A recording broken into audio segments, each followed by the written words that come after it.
Xmac du 93, un abonné à la chaîne, me suggère de faire des vidéos sur la rédaction d'une copie de mathématiques pour le lycée. Voici la première d'une série de 3 vidéos. Bonjour, je m'appelle Bertrand Carbonneau, professeur de mathématiques à domicile et en ligne, et dans cette vidéo, je vais t'expliquer ce que tu dois rédiger sur une copie de mathématiques. Parce que je vois beaucoup d'élèves qui ne savent pas jusqu'à quel point ils doivent rédiger. Est-ce qu'ils ne doivent pas rédiger du tout parce que les symboles mathématiques suffisent? Ou est-ce qu'il faut écrire des textes complets? Qu'est-ce qu'on doit rédiger? Comment et pourquoi? Je réponds à tout ça dans quelques secondes. Attention, c'est parti, j'boing! Il faut savoir que la rédaction des copies de mathématiques, je l'ai vu au cours des décennies d'enseignement, c'est que ça change d'une période à l'autre. Ce que j'appelle les périodes, c'est qu'il y a des périodes comme ça, sur plusieurs années, où on dit il faut beaucoup rédiger. Comme ça, on voit si vous savez vous exprimer correctement en français. Franchement, quand on passe le bac, qu'on a déjà le bac français en première et le bac philo en terminale, plus l'histoire géo, plus d'autres matières, franchement, si les langues, par exemple, on a largement l'occasion de vérifier si tu sais rédiger, quoi. On n'attend pas d'avoir une copie de maths pour savoir si tu sais rédiger. Donc pour moi, qu'on enlève des points s'il y a des fautes d'orthographe ou des fautes d'accord sur une copie de maths, je peux le comprendre, parce que tu peux pas mettre 20 sur 20 si la copie n'est pas parfaite. Mais est-ce que vraiment tu as besoin de rédiger? Alors, il y a eu des époques où on interdisait presque les symboles mathématiques. Il fallait surtout pas en mettre. Par exemple, pour tout x, le pour tout, c'est un A à l'envers, tu vois. Et pendant un temps, c'était complètement interdit. Il ne fallait surtout pas écrire ça. Il fallait écrire en toutes lettres pour tout x. Bon, alors pourquoi ça, j'en sais rien. Mais bon, où il existe, où existe-t-il, ou... bref, il y avait plein de symboles qu'on n'avait pas le droit d'utiliser. C'était le cas pour mon bac. Et puis c'est revenu à la mode. S'il y a des symboles que ta prof ou ton prof ne veut pas que tu utilises, ne les utilise pas. Mais globalement, ce qui s'est toujours vérifié, c'est que tu dois expliquer ce que tu fais pour qu'on puisse comprendre ta démarche. Parce que si tu te contentes d'écrire seulement l'énoncé et le résultat, on va se dire, non mais attends, où est-ce qu'il est allé chercher un résultat pareil? Est-ce qu'il est regardé sur son voisin, sur sa voisine, ou est-ce que c'est le résultat d'une réflexion? Est-ce que c'est une simple intuition?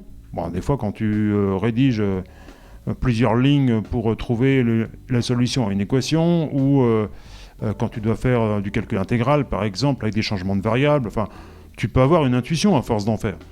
Mais globalement, quand même, si tu as le bon résultat, c'est quand même tu as fait tes recherches. Alors peut-être que tu as fait tes recherches au brouillon, mais le but d'un contrôle, alors on appelle ça maintenant devoir surveiller ou devoir sur table, ou peu importe la dénomination, on va dire un examen de mathématiques en classe.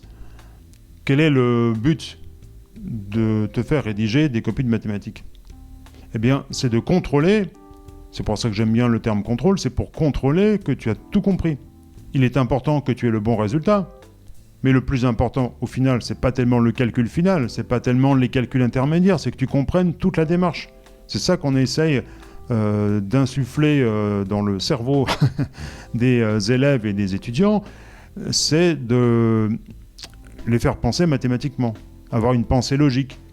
Tu as un problème, alors que ce soit en mathématiques ou dans d'autres matières scientifiques, mais tu as un problème, et comment tu vas mettre en lien plusieurs propriétés, plusieurs règles, des théorèmes, des choses que tu as apprises, qu'est-ce que tu vas pouvoir remarquer, conjecturer, essayer de prouver, toutes les démarches qui te permettent d'arriver au bon résultat. C'est ça, en fait, qui nous intéresse le plus, c'est de comprendre que tu as assimilé toutes les démarches. Et donc, pour qu'on soit sûr que tu aies compris toutes les démarches, il faut que tu puisses les justifier.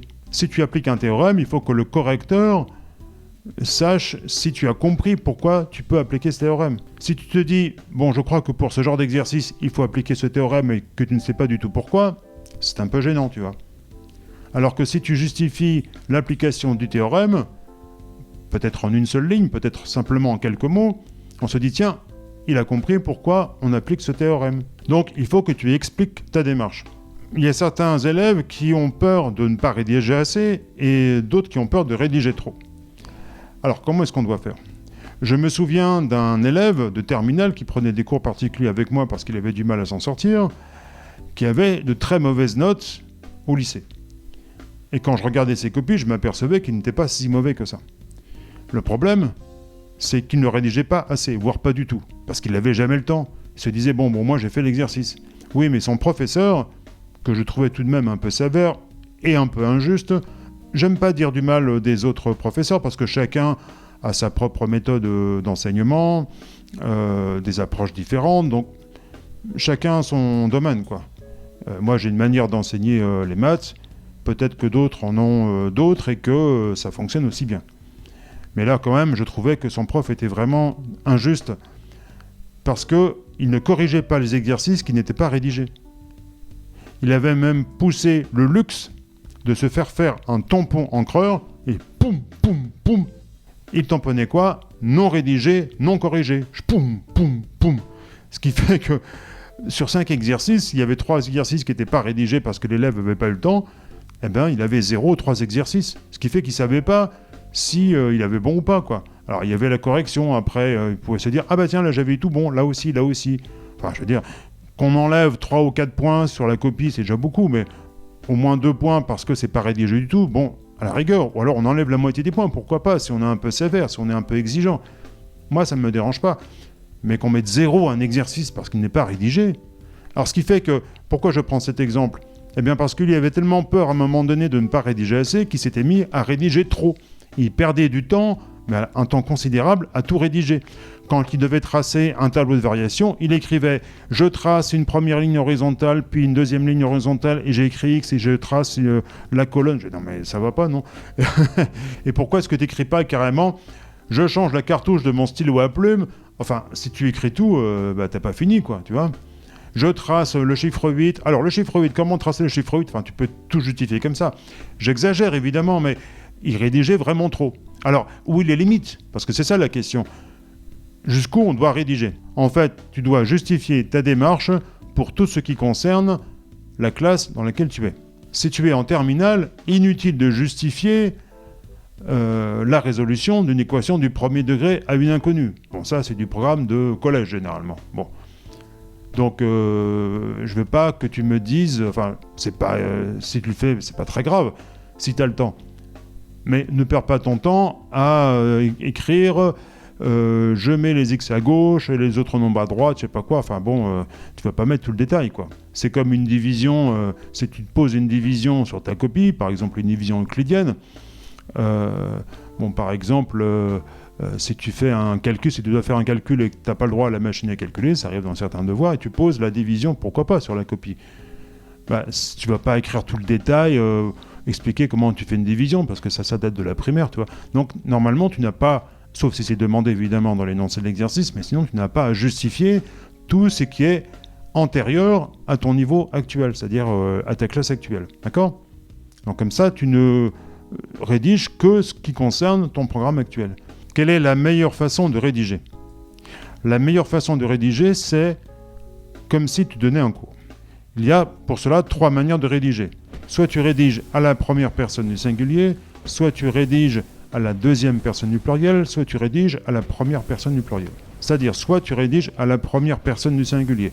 Voici ce que je fais, j'ai remarqué ceci et cela, je conjecture que la propriété de cette suite est que... Je vais essayer de démontrer cette propriété par récurrence. Voici la première étape, la deuxième étape, la troisième étape. Ensuite, j'en déduis que, etc. En fait, tu rédiges en expliquant ce que toi, tu fais. D'accord ? Donc, c'est une première façon de faire. Deuxième façon de rédiger, la deuxième personne du pluriel. Voici ce que vous devez faire. Alors, si vous voulez faire ceci et cela, vous devez passer par ça. Vous devez appliquer. Donc, si vous appliquez théorème, etc., en fait, tu donnes un cours à quelqu'un, tu vois. Tu ne te contentes pas d'expliquer ce que tu fais, mais tu donnes un cours à quelqu'un. Alors, évite la deuxième personne du singulier, parce que si tu tutoies ton prof, il peut le prendre mal. Moi, franchement, j'en ai strictement rien à faire. J'ai des élèves qui me vouvoient, d'autres qui me tutoient, et franchement, du moment qu'on se respecte, il n'y a aucun problème. Il y a des élèves que je vouvoie parce que le tutoiement les gênerait, et puis d'autres qui préfèrent être tutoyés. Donc, moi, franchement, ça m'est complètement égal. Sur cette chaîne, je tutoie tout le monde, mais si je vois que la personne préfère me vouvoyer, je passe au vouvoiement, moi, ça me dérange pas. Mais donc évite dans une copie de tutoyer ton correcteur. Tu vois, donc tu peux effectivement lui dire pour faire ceci, voici ce qu'il faut faire. Donc vous devez faire ceci ou faire cela. Bon, je vois rarement ce genre de rédaction, mais c'est possible. La troisième façon de rédiger, et c'est celle que j'ai toujours adoptée, et je la trouve meilleure que les autres, c'est d'engager le correcteur dans ta démarche. C'est-à-dire, voici ce que nous allons faire. Voici ce que nous allons faire ensemble. Nous allons commencer par... Et donc en fait, ça veut dire que, oui, tu engages le correcteur dans ta démarche, et donc c'est comme si vous faisiez le devoir ensemble, en quelque sorte. Eh bien, voir la personne qui a rédigé le devoir, nous faisons ceci, nous faisons cela, c'est plus engageant, c'est plus agréable à lire. D'accord ? Alors, quelle que soit ta façon de rédiger, donc soit à la première personne du singulier, soit à la deuxième personne du pluriel, soit à la première personne du pluriel, ce qui est important, c'est que tu justifies tout ce qui tient de ton programme. C'est-à-dire que tu dois t'adresser à une personne dont tu imagines qu'elle connaît parfaitement le cours, mais qu'elle est incapable de faire l'exercice. Donc tu lui dis pas « Ah, vous êtes un abruti, c'est quand même facile ». Non, tu dis pas ça.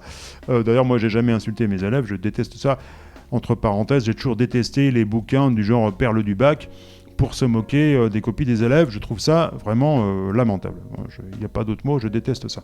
Quand un élève commet une erreur, eh ben, l'idée, c'est de le corriger. Alors parfois, ça m'arrive de taquiner un peu les élèves en disant « Oh, voilà, c'est une règle que tu as inventée. » Alors s'il s'appelle, je sais pas moi, Jean-Louis, ah, ça c'est un théorème de Jean-Louis, ça. Bon, tu vois, c'est pour le dérider un peu, pour le faire sourire, mais je me moque pas de lui, si tu veux. Bon, je le taquine un peu, si tu veux. Mais je vais pas lui dire encore une erreur de nul ou je sais pas quoi. Enfin, je trouve ça vraiment... j'aime pas ça du tout. J'ai même vu récemment une vidéo YouTube. Enfin, j'ai vu le titre, j'ai même pas regardé la vidéo, mais le titre c'est je vais bien me marrer en lisant vos copies de maths, quoi. Je vois pas en quoi c'est drôle, quoi. Je veux dire, si l'élève a des difficultés, eh ben, fais en sorte que ton élève puisse s'améliorer et dépasser ses difficultés. Tout ça pour dire quoi ? Eh bien, tout ça pour dire que tu dois rédiger ta copie de mathématiques en prenant en compte que le correcteur connaît parfaitement le cours, comme toi tu le connais, mais qui ne sait pas réaliser l'exercice. Alors, je vais prendre un exemple simple, un exemple de collège. ABC est un triangle rectangle en B, donc nous pouvons appliquer le théorème du Pythagore qui dit que... etc. quoi, tu vois. Ou alors, nous devons montrer que l'angle B est rectangle. Pour cela, nous allons appliquer la réciproque du théorème de Pythagore, tu vois. Et tu ne vas pas dire au correcteur, alors si vous ne connaissez pas le théorème de Pythagore, si, il le connaît, puisque c'est dans le cours. Mais tu lui expliques que dans cet exercice, tu vas l'appliquer et tu lui dis pourquoi tu veux l'appliquer et ce que ça va te permettre d'obtenir, tu vois. C'est comme ça que tu peux rédiger une copie de mathématiques. Comme ça, tu n'en mets jamais trop, ni trop peu. Si tu as apprécié mes conseils, clique sur Stung, le pouce en l'air, le j'aime de YouTube. Il est important pour moi de voir combien de personnes apprécient ce genre de vidéos. Et si tu as des commentaires, des suggestions comme XMAC du 93, n'hésite pas, fais-le dans la zone de commentaires de cette vidéo. Je te réponds sans faute dans les 24 heures. Et n'oublie pas, c'est pas toi le problème, c'est la méthode.